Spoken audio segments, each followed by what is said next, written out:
All right, we are live. This is Chuck Gross here, and welcome. Let's get our Hangout started. So I do have the Q&A portion of the Hangout turned on, so if you have any questions, please ask them there. I'll check really quickly at the end and answer any questions that were asked. If I don't get to it, let me know, and I'll answer your question in another way, either next week or just regular communication. So I have two quick topics I wanted to cover. Well, one question and one topic. So let's get to it. First, I hope everyone's having a great Wednesday. Happy Hump Day. Alrighty. So the first question comes from April, and April wants to start getting good at push-ups and increasing the number that she can do at one time in one set.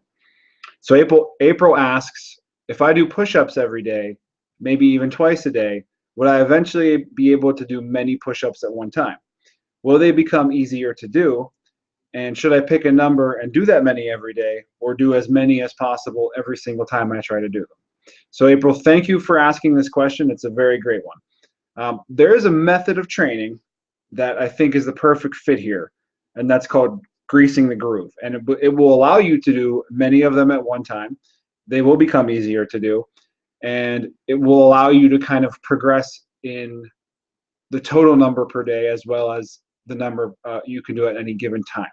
So you may have heard of like kettlebells, and so the person that is credited with inventing this kind of training is the same guy that basically brought kettlebells to the West, and that's he's a former Soviet special forces instructor named Pavel, and so his idea is that strength is a skill, and that if you work at it consistently, you'll become more efficient at it, and that the basic philosophy is not to basically work to failure and 100% intensity, but again, greasing the groove, where you're gradually increasing the skill over time. So how would you put that into practice? So on the first day, you do as many push-ups as you can do in a single set without going to failure, meaning obviously you'll be able to tell I'm not falling over, getting to the point of not being able to do one more. You kind of want to leave a couple reps of the push-up in the tank, and that's your starting point. So write that number down, and you're done for the day. From there, the very next day, you simply try to do the number you got on the first day and one more rep. So if you can't get that one more rep, and taking that one more rep attempt will bring you to failure, come back later and do just that one rep. And I know that sounds crazy, but the idea is over time, you'll get really good at push-ups without really fatiguing yourself and pushing yourself to your limits. So that means that if you do that starting tomorrow morning, in 30 days, you will be adding 30 push-up reps to your push-ups. So if you can only do one push-up right now, that's a really good way to actually get really strong comparatively to where you are now, and it's not a huge time investment, and it's not a ton of work. So again, you go in, whatever you got on the previous day, you add one rep. And if it starts to get to the point where you can't do as many at one time as you like, spread them out. It doesn't need to be like for a half an hour, I'm going to try to do push-ups.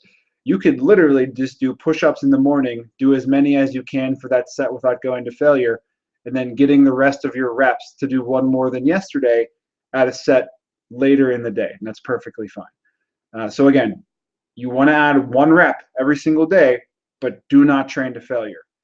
And again, spread them out to as many sessions and sets as you'd like to, as is convenient for you.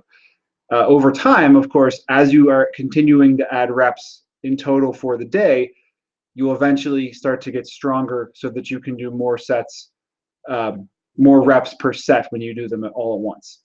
So these principles I mentioned can basically apply to any exercise, and doesn't have to specifically be body weight stuff. It can apply to barbell exercises, dumbbell exercises, the idea of not training with high intensity, but doing it often and making improvements every single day and pushing yourself in that way. So rather than progressing through maximal intensity all out, you're doing something every day and looking to just increase by one rep every single day. So there's a popular program, I think T Nation or bodybuilding.com may have made this popular, And the concept is called PLP, which stands for push, lunge, pull. And that means you'd basically do push-ups, lunges, and some type of pull-up variation. I've done this myself, and it's a great way to get stronger and feel like you're doing something every day. And much as it's great to be able to make progress with loaded weightlifting when you have 2 or 3 or 4 weightlifting sessions per week. If you're doing this, the idea is you're always going to be, well, for the most part, you're always going to be doing one better rep every single day. And that's a great way to feel like you're making progress at fitness every single day. But I hope you would know by now that I don't think that just looking at your weight is a great way to gauge if you're being successful or not, because it's not. It's basically just a meaningless number that's may have some meaning when paired with everything else, but something that you can improve upon every single day is a huge motivator. At least I think it is for me. So that's something to keep in mind. If you have any questions about how you'd figure this out or where this would fit in with your regular training, please let me know. I'd love to help you with that. And again, I think it is a great way to get used to these movements. You would probably want to dial back some of your other training to compensate. But I mean, it's a perfect way just to get stronger every day and see progress often. So, like I said, if that interests you, please let me know and we'll work on that together. Alrighty, I have something I wanted to briefly discuss, and that is regarding women, their menstrual cycles, and the scale. So guys, if you're watching, this may not pertain to you specifically, but you might find it a little bit interesting because it is, again, based on the theme of the scale is not a great way to determine success in weight loss, even though that sounds ironic, but I mean in the short term. So as you may or may not know, I am a huge Law McDonald fan, and always have been based on the way he presents his information. He kind of gets really into the details, which is good for like a detail-oriented person like me. And he's pretty much what got me started on my own fitness journey and being interested in the science and getting into the nitty-gritty. Even though that for weight loss, it's really not that important. The basics are kind of the same, regardless of how much detail you go into. But anyways, as I said, as you may or may not know, I don't think the scale by itself is a great way to judge weight loss in the short term. So to bring those two things together, Lyle was recently talking about women's menstrual cycles and how that impacts the body through water retention. So as you know, water retention happens for a bunch of different reasons. That's there's a change in how many carbs you're eating, what kind of carbs you're eating, how much fiber you're eating, what type of fiber you're eating, how much salt you're taking in, how much potassium you're taking in, how much magnesium you're taking in. There are so many things out there that can impact your body weight on a day-to-day basis that it's impossible to keep track of them all. Therefore, it's impossible to use body weight as a good metric for anything unless you're looking at the trend over time. Because knowing what I know, I could manipulate my body weight to jump up 30 pounds in one day and then lose 30 pounds in the next day. So I could technically say I've lost 30 pounds in 24 hours. And I could do so, maybe it's not exactly healthy for me, but I could technically do it using the knowledge that I have about all these variables, and I could manipulate that.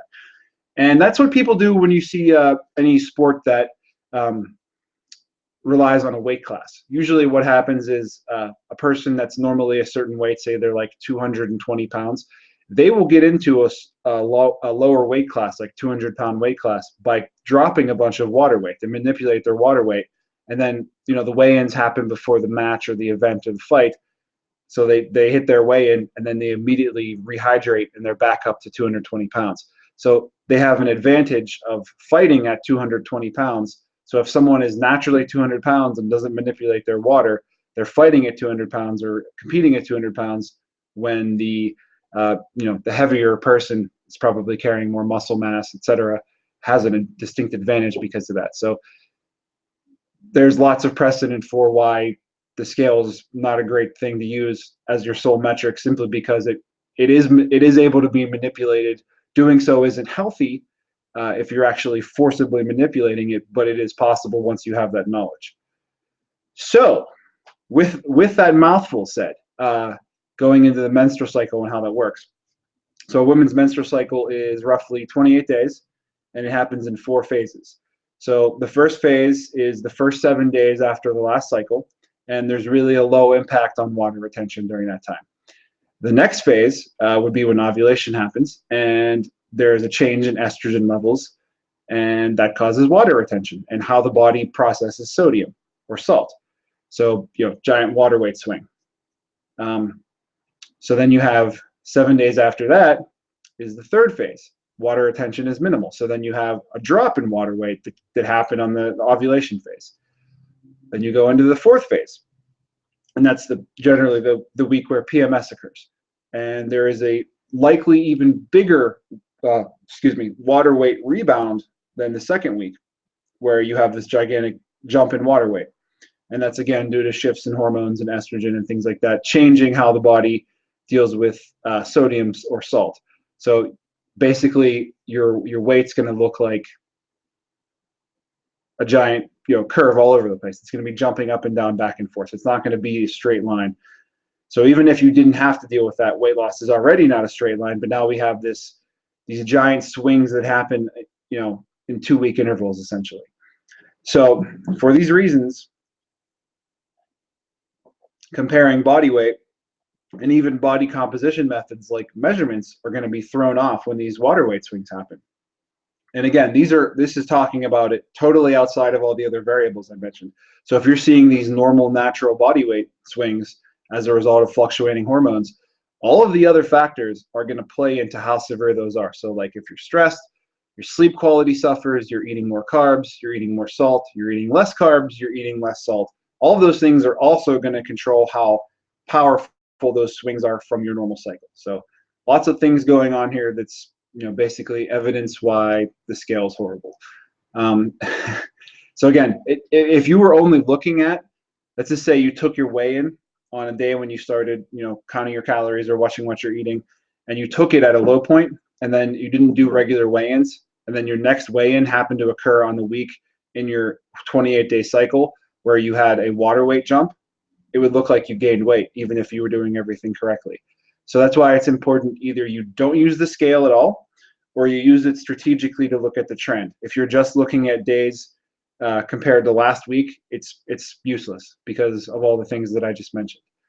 So I just wanted to kind of throw that out there, building on the trend of you can't just look at 1 week to the next weigh-ins, because there are so many things that could happen that body weight does not equal body fat loss for multiple reasons. And the other one, just in closing, the other one I mentioned, this actually come up, someone asked me this, as to why that it seemed like for 3 weeks in a row they were gaining weight. And then all of a sudden they lost more weight in 1 week than the weight that they'd gained over the past 3 weeks. And again, that's a concept that Lau goes into briefly. It's called a whoosh, and that's the official scientific term. Basically what happens is when your fat cells store fat as basically an oily substance. So when the fat is actually burned through activity and calorie deficit, you breathe that out through your mouth and nose, possibly some escaping through the skin. And what happens is those fat cells don't just die, they collapse, and then water rushes in to fill them. So what happens is you could actually have lost body fat. The actual amount of fat in your body could have gone down, but the volume of water that rushes into those cells from water you're drinking or taking in from your food rushes in to fill those cells, and your body weight actually goes up. And those empty fat cells that are now like balloons being blown up with water don't empty right away on the timetable you want them to. There's no known way to be like, all right, fat cells, we're just going to empty all of our water out, thanks. Some people have played with manipulating that. And again, back to what I was talking about earlier, you can manipulate water weight. It's generally not a good idea unless you know what you're doing. For health reasons, it's not healthy. So let's just pretend you can't do it. So then basically when you least expect it, you'll have this whoosh where fat cells empty, you pee out all that water, and you see a drastic drop. So like I said, that question kind of came up earlier as to why it looked like I'm gaining, boom, scale is down a huge amount compared to what you were gaining over those multiple weeks. So, all right, well, I think that covers that topic. And I think I've kind of made my, well, at least presented some additional reasons as to why the scale is not a great measurement for progress in the short term. So again, if it seems like you're taking a bunch of weigh-ins and they seem like they're not doing what you think they should be doing, there's many reasons why that could be, but we want to look at the overall trend. And what's most important is that, you know, your habits are in line and you are doing the things that you are supposed to be doing to create a more healthful lifestyle that eventually will result in, you know, you weighing less over time. So, all right, I believe that covers everything I wanted to talk about. I'm not currently showing any questions being asked, so I'll say good night at that point. Thank you everyone for watching, and I'll talk to everyone soon. Have a good night.